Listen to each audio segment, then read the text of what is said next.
Today we're talking about freezer tips to save you money. If you don't know, my name is Amy Cross and I can be found anywhere on social media or YouTube under the Cross Legacy. But I'm going to give you all of my special tips today that I use in the freezer that will end up helping your grocery budget and help you save money. So if you're just meeting me for the first time, you might not know that I am the strawberries in a jar lady with strawberries that will actually last 3 weeks in the refrigerator. We are going to pop the instructions right here on the screen. Now, when you bring your berries home from the store or the garden or the market, wherever you get them, and you wash them, you can actually freeze them after they dry and then lay them out on a cookie sheet to flash freeze them in the freezer, and then they won't get all clumped together, and you can put them in a bag and pull out just a couple at a time. So these are peaches from last summer that are in a bag that I flash froze, and then these are strawberries that I did not flash freeze, and they're all in a vacuum seal bag. I had put them all together like this because I plan on making jam with these berries, so they didn't have to be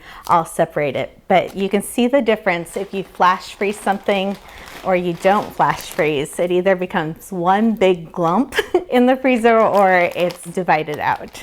So if you have room in your freezer and you can flash freeze, it's really great to be able to take out a couple pieces at a time and throw them in a smoothie, or you can, make a cobbler or something out of something that's all frozen together. The other thing is, when I do buy large packages of pre-cut, already made frozen items, as soon as I open this up, I will divide it into smaller bags so it reduces the chance of things getting freezer burned. Okay, when I'm putting berries away, I'm thinking harvest season to harvest season most of the time. So we have blueberry bushes outside, and these are ones from my blueberry bushes that we grew. And I will be using these in a blueberry cobbler, which is really nice. But these are things that we buy or grow harvest season to harvest season. That's how I kind of think about how I'm storing them. So for like these berries that I want them to last all year long, I will vacuum seal them. You don't have to, but it does keep them fresher longer. Now, talking about seasons, we go through different seasons when we eat a lot of smoothies or don't. And we also, twice a year, I do inventory of my freezer to make sure that we are cycling through things. I want to make sure that I don't have things hidden in the bottom or the back of the freezer that I've forgotten about that I can repurpose for meals. But it's really funny when you start talking about spinach. I had oral surgery a couple of years ago, and I wasn't able to eat smoothies for a while, but I was still in the routine of freezing spinach for smoothies. And when I went to do the inventory, I did it live on a video, and I had 9 bags of spinach in the freezer and didn't realize I had that much. And then I have, guess what? There's more spinach in here. Like, way too much spinach, you guys. So as we're talking about this, I'm teaching you how to freeze things, you also need to make sure that you're using those things that you're freezing. It's very important. So for inventory, I normally do that in the fall time. So like this time, as the season's getting ready to change, if there's anything like barbecue items, like hot dog buns seem to be the thing I'm always looking for. And going from summertime into the fall, I want to try to use up any of those bread items and different things that we don't necessarily use in the winter time. And then in the spring, normally around Easter time, it seems like when I do the inventory again, and then I'm trying to use up anything like lasagna rolls that I might have made and put in the freezer that we wouldn't necessarily turn on the oven and use during the summertime. So kind of thinking of it that way. But it just, all of that was brought to me by all of the spinach that was in my freezer last year. But when I put the spinach in the freezer, I wash it according to my washing instructions that we will include. And then I always take out the paper towel if these were in the refrigerator for a while, and then put it in the freezer, and these will stay good for months. And then I can just take them out, and they're not all stuck together, and they are perfect for adding to like eggs or smoothies or whatever you're using your spinach for. So I love that it's like all crumbly. It's not like the box of frozen spinach that you would get from the store. So we have green hands. That's going to drive me nuts. But There's spinach we use the same way. And then I have some kale here. Normally with the kale, I will cut the middle stem out, the rib out of it, and then freeze it. So we have some different kale that I have frozen. So there's kale and spinach, and these are all in the freezer. And then I always have at least a bag started of things to make stock. So this has celery tops in it, some carrot peelings, and I do wash the carrots before I peel them, so I know that these are clean. And then I keep onion skins also in this bag. And when I have a bag or two full of these scraps, then I make chicken or beef stock, and we have the recipe for that on the blog too. So make sure that you're checking out the 𝐋𝐈𝐍𝐊𝐒.com for that. Other things that you can freeze that you might not think about is if you like buy leeks. These are washed and I put them in the freezer. Even frozen, I can cut these up smaller if I want to and use them. You can also save celery and carrots and put them in the freezer if you're going to be using them for soups or recipes. So you wouldn't want to pull those out and eat them like they were fresh carrots and celery, but you can totally freeze them. And then this is just diced onions that I just threw in a jar and put in the freezer because we had too many. Peppers are one of those things that if they start to get wrinkly and I'm not going to use them quick enough in the refrigerator, then I will slice these up and put them in a bag in the freezer also. So some of the items that you're buying as groceries and you might be planning to use as meals, you can prep them ahead and get them into the freezer to save you time when you go to make a recipe, or to save you money because you're not letting it go to waste. Okay, did you know that you can freeze dairy items and they will last a long time? So I want to talk about some of the things that freeze well and some that don't. So the first one is I always buy medium cheddar cheese, and I can throw this in the freezer. It will be good for a year or 2 years as a whole block like this. Sharp cheese does not defrost and work well afterwards. So if you are buying sharp cheese, you want to use that to make shredded cheese. But the medium, you will be able to defrost and still use it as slices. And then that's something else is shredded cheese also can go in the freezer really easy. I normally will just shred it up and put it in a glass jar with a metal lid in my refrigerator, and it will stay fresh for about a month when I shred cheese. But things like cream cheese can go in the freezer. If you're going to use them for a recipe, this is another thing that will end up getting really crumbly and you won't be able to like spread it on a bagel. So I keep cream cheese for recipes in the freezer, and then that way I know I always have it when I'm going to be making something. And then we always have mozzarella cheese in the freezer, so I can always make pizza at any time. So I always keep mozzarella and some different pizza toppings in the freezer, and we can make homemade pizza at any time. And I love that these are vacuum sealed. They will last literally forever in the freezer, it seems like. And I always have butter in the freezer. Like Costco has a sale twice a year to get butter, and I always stock up on all that I can fit in there. And then for my mashed potatoes that I make for the holidays, I use buttermilk in it, but I don't use a whole carton. And you can actually freeze a carton of milk like this, or you can put it in another container and use it later for a recipe. So this is a great thing if you're only going to use, you know, half of a carton of milk, and it's a specialty milk, that you can freeze that also. If you know me at all, you would know that I am not a morning person and I'm a major night owl. So having items in the freezer that are ready to go for my family is perfect for me. Whenever we are making something like waffles or French toast or pancakes, we will make extra on the weekends and then be able to freeze them and pull them out all week long. Now, this is a lot of plastic bags. I do have a little container in my freezer that I keep all of the breakfast item sandwich bags in, so we reuse the sandwich bags for the same things. And I do also use stasher bags, which are silicone bags, and these can be also microwaved and go into the dishwasher. But I have some crumb French toast here. This is one of my favorite French toast recipes. I use a graham cracker crumb coating to make this French toast, and it is our family favorite. But we have just regular French toast and waffles here. I have some breakfast muffins that I handmade that are low sugar and have Greek yogurt in them. And then whenever I'm cooking up like sausage and peppers, especially breakfast sausage, I'll cook up some extra, and that way I will have it all ready to go and I can just add eggs to it, and it's an easy full meal for the family.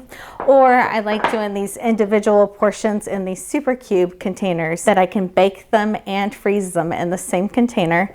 And so I have like egg bites. They're kind of larger than bites, but it's the same idea. These have peppers and onions. Sometimes I put bacon and sausage and different things in there, but these can go straight into the freezer, and then I can defrost them and either put them in the microwave or the oven to reheat. So that's just kind of some of the things that I can offer my family that's really easy to have breakfast done and wholesome for them in the mornings. Okay, as we're talking about things that freeze well in the freezer, we need to talk about some of the containers I use in the freezer. So these are called super cubes, and they're silicone, which you can bake in them and use them in the freezer, dishwasher, all of the things. So it's really great to be able to put extra portions of your meals in here, and then they just pop right out. So you can either put this whole thing in the freezer, or you can take them and put them into a bag and be able to reuse your super cube for something else. So right now these all have meals in them that are ready to go, but I did freeze some stock in the super cubes, and then they're here in a bag so I can take them out like a large ice cube portion at a time. So I do that sometimes, and then sometimes I just pour it right into a jar and I put them in the freezer. Now I want to talk about some jar tips when you're freezing glass in the freezer. You want to put this in the refrigerator overnight before you put it in the freezer. So if you're making stock, which we have a recipe on the blog, you want to put it in the refrigerator overnight before it goes into the freezer, and then that way it won't be such a drastic temperature change on it. Normally I don't freeze in a regular mouth jar. This is a regular size and this is a wide mouth jar. So normally I would freeze in a wide mouth jar, but this just happens to be what's in the freezer right now. So you notice that there is a bunch of empty space here at the top. This is called head space in a jar.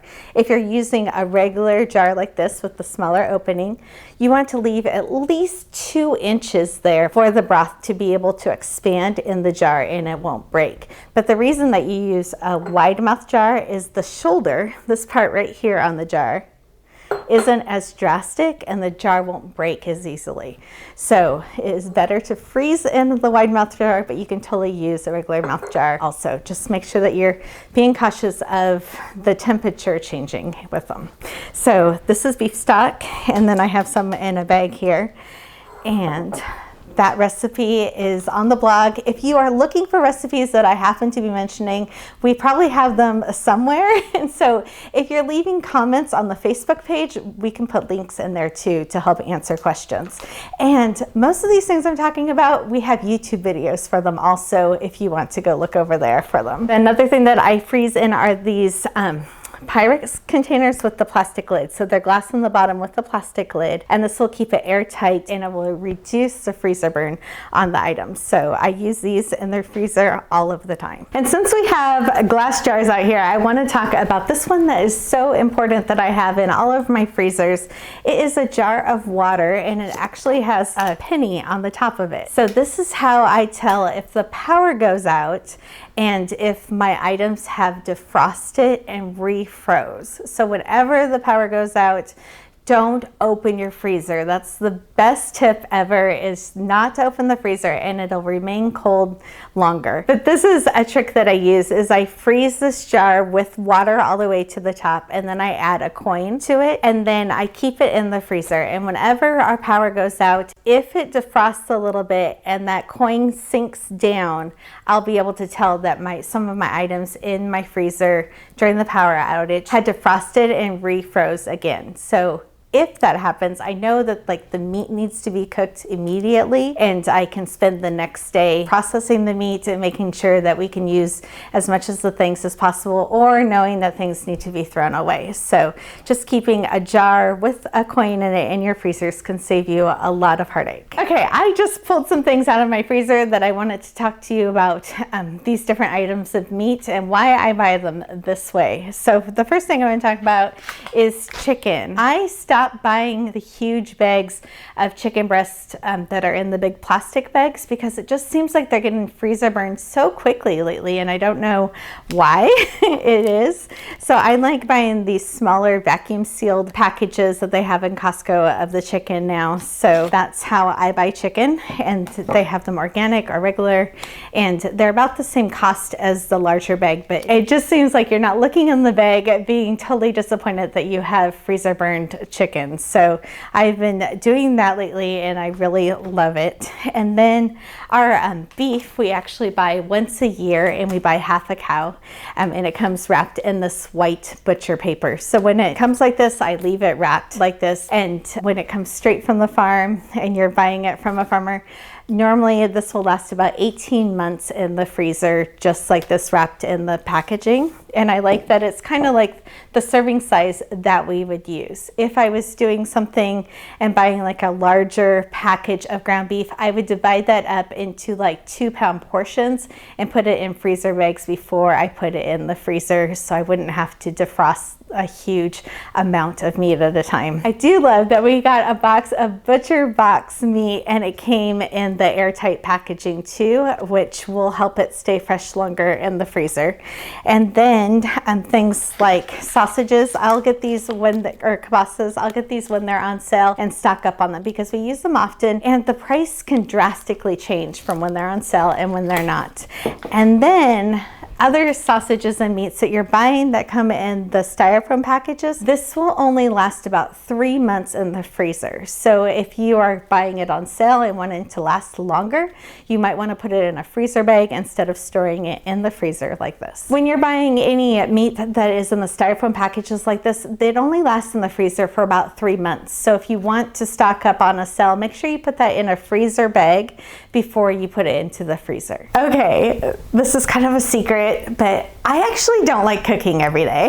Like, who does? And I really don't like having to wash dishes every day. So whenever I can batch cook something and make it a larger portion and put it into the freezer so we have meals that we can rotate out, like, is a win for me. I always say that the first thing that you should start with when you're batch cooking is taco meat. Like, which family doesn't go through a couple pounds of taco meat in a month? And we normally will cook that in a 3 to 5 pound portion and divide those up and put them in the freezer, which is kind of funny. I don't have any taco meat here today, but that is normally my go-to when I'm telling people to start batch cooking. Other things that you might not think about is when you're making something that's kind of hard, like mashed potatoes. I will make extra mashed potatoes and put them in the freezer, and then I don't have to make them next time. I think because I put Parmesan cheese in my mashed potatoes, it helps the texture when I go to reheat them. So that is something that I love to do, is make an extra large portion of it. I kept the mashed potatoes separate from the filling for the shepherd's pie, so when I go to bake it, I can put that together. But if I happen to have a family member home that doesn't eat the shepherd's pie filling, then I still have mashed potatoes that she will eat, and which is kind of fun. These portions were for another picky eater in our family of shepherd's pie, and these only have the vegetables that she would eat in them. So when I'm making a large item like this, like shepherd's pie, and I know somebody isn't going to eat like the peas in it, I will pull it out quickly and make portions for them, and then continue to do the cooking process for the rest of the family. So these little portions are great for grandmas or littles, and I love having them in our freezer, and they have meals all ready to go. It's also a great lunch size portion for me. Meatloaf is another thing that I always make extra of when I'm making it. So I have the meatloaf, it is all baked and ready to go in here. It just needs to be reheated. So I always make 2 at least when I'm making meatloaf. And then I have other recipes like our lemon chicken orzo. I'm gonna just pop this out. This is fully cooked and ready to go, and it just needs to be warmed up. And I had 2 portions left, and these just pop right out of the container and can be reused. So these will stay fresh for, I would say, about 2 months in the container like this, or I can put it in a bag and get all the air out of it, and it will last a little bit longer. So this was a great thing. We had this for dinner, and then we have another full dinner's worth of leftovers here. They're not going to waste in the refrigerator. I put them in the freezer for another day. I also like to make things like once or twice a year, like spaghetti sauce, and I will make this in a huge roaster. It will cook for an entire 24 hours, and then I will make a whole bunch of quart-sized bags and put them in the freezer. You notice I kind of freeze them flat so they store easier in the freezer after they're frozen also. So this is something else that is a family tradition of us making our own spaghetti sauce, and it's so easy to have these ready to go in the freezer. Okay, with this lemon chicken orzo, we use already cooked chicken in the recipes. So whenever I have extra chicken, I will either slice it or dice it cooked and put it in the freezer. So this is like perfect to be able to make a 1.5 to 2 cup portion of chicken stretch out to be many more meals for us. I also will do that with our turkey after Thanksgiving. I will dice it up and put it in these containers to put in the freezer. Your ham after the holidays, I dice those and put those in, normally in the little snack size bags, and I put those in the freezer. I can add those to eggs or to fried rice or anything that I'm making. It's nice to have it diced and ready to go. And then whenever I make a roast, I always slice up some extra. I have 2 containers of it actually, of the roast, and I use these for French dips. So it's super easy to be able to have another meal of the leftover roast without having it go to waste. After the holidays, things like turkey and the ham, if you portion it out and put it in the freezer, you can use it for many months afterwards instead of having to throw it away because it was left in the refrigerator too long. So when I'm cooking, I just try to think of how we're going to use the items. We don't keep many things in the refrigerator. We think about what it's going to make for the next meal. All right, my favorite thing to use in my freezer are these acrylic bins. I get them at Marshall's or on Amazon, and I have them in my kitchen freezer and my upright freezer downstairs in the garage. I love being able to sort things out and be able to easily see, oh, I have this many breakfast items or this many berries in a container. Also, if something happens to leak or spill, they are easy to just wipe out and you don't have a mess in your freezer. These are perfect for storing items in your freezer, either a kitchen freezer or a larger garage kind of freezer. If you have a chest freezer, which I will never have again because I am too short and I feel like I'm dumping over when I go into a chest freezer.